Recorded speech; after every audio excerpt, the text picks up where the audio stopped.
Glenn Beck is going to make an absolute fool of himself. So let me give you some background. He's talking about a situation that happened, I believe it was in Missouri, at a rodeo. The rodeo clown came out in an Obama mask, and that's no big deal. Who cares? You have freedom of expression in the U.S. It's perfectly acceptable to make the president the butt of a joke or the heart of your criticism, as I often do. But the reason this became an issue is because the rodeo announcer started saying things like, who wants to see the president get run over by a bull? And it got really aggressive, and it got kind of threatening, and people started cheering. And so the problem was the violent rhetoric, not the fact that it was the Obama mask or whatever. It was the totality of the situation that was going on. Now, even given all that, do I really care? Do I think this is a real direct threat to the president? I don't. And I seriously don't care. I mean, I think it's been overblown a bit. Should they have done it? No. But should it be the end of the world and as big a news story as it's been? No. But nonetheless, Glenn Beck is outraged. Not outraged at the situation, outraged that people are upset at the situation. So listen to him come out here now and express that outrage in a hilarious way. You're in the last phase. You're about to win. Don't give up. And now let me give you the evidence that the left knows it. The rodeo clown.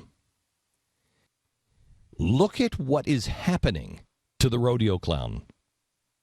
The rodeo clown, the guy who was on the mic that night, and don't tell me that this guy wasn't involved. This guy was absolutely involved. He now has resigned, not because they've targeted this rodeo clown. No. He's resigned because they haven't kicked him out of the Rodeo Clown Association.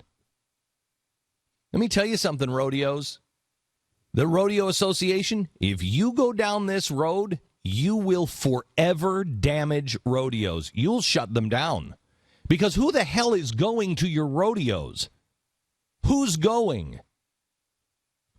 It's not a bunch of people who are politically correct. They're clear-thinking, common-sense farmers, cowboys, straight-ahead Americans. That's who's going.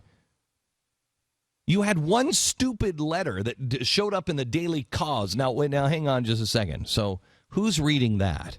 Leftists. Now, why would you go target the rodeo clown? And why would you destroy him? And now why is the NAACP saying that there should be an investigation by the Secret Service and the DOJ on that rodeo clown? It's a rodeo clown at a state fair wearing a stupid mask. What's going on? I'll tell you what's going on. They're terrified.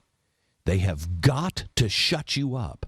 They have got to get you so afraid that you will not say anything, that you continue to sit down. They are terrified. They know it's about to fall apart. They know this thing is falling apart. That's why they're going after the rodeo clown. They're freaking out. Good. Advance, America. Advance. Don't you dare retreat. Don't you dare sit down. Today, I declare myself officially a rodeo clown. Today, I officially declare that we are all rodeo clowns. Oh, come on, man. Oh, Glenn, you're so stupid, dude. You have to be aware of these things, man. You don't think we're going to use that against you? Today, I am a proud douche weasel. You might as well have said, insert any funny thing to call yourself here. Today, I am a proud rodeo clown. Yeah, you are. I can attest to that. I see it right in front of my eyes. And even Joe Scarborough, who's no genius himself, was able to mock Glenn Beck over this. What a silly human being he is. And Right Wing Watch made a great point about this, man. They said, quote, when Glenn Beck is not telling his audience that the world is falling apart and warning them that the end times are just around the corner, he is busy telling them that things are getting better and promising that they're right on the verge of finally winning. Oh, that's a knockout punch in one point, man. They're right. One day he'll come out on Monday and say, you know, you guys all need to buy gold and buy food insurance. Those are two actual things he promotes on his show. And let me tell you, it's getting real bad out there, and we might need to make sure. Buy farmland. He said that after Obama got reelected. Buy farmland. Be careful. Be safe. You better use the Second Amendment. Get some more guns. Like, everything's so bad. What happened now? Oh, we're on the verge of winning. We're on the verge of winning. That's why they're doing this. Hey, smart guy, which is it? And I guarantee you in a week he'll come out and say, go back to end times. No, but see, this is what I mean when I say you shouldn't take Glenn Beck seriously. Because Glenn Beck, the entire, like his whole network, which by the way nobody watches, and it's financed by the right-wing think tanks, they say he makes $90 million a year.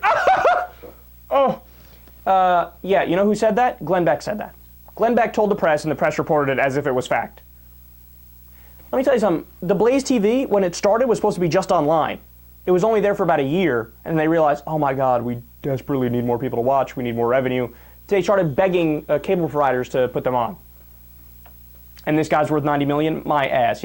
Sooner or later, this whole experiment is going to crash and burn. I can't wait for that day, right? But Glenn Beck, all he does is verbal diarrhea. Like, he'll go out there, no, logical breakdown or actual news stories like we do, one after the other, after the other, after the other. They don't prepare. I tell you, they read the headlines of the article and then go out there and just pontificate and bloviate and have verbal diarrhea for hours about it. Read headline, blame on Obama. That's it. That's the entire Glenn Beck business strategy. He took it from Rush Limbaugh, too.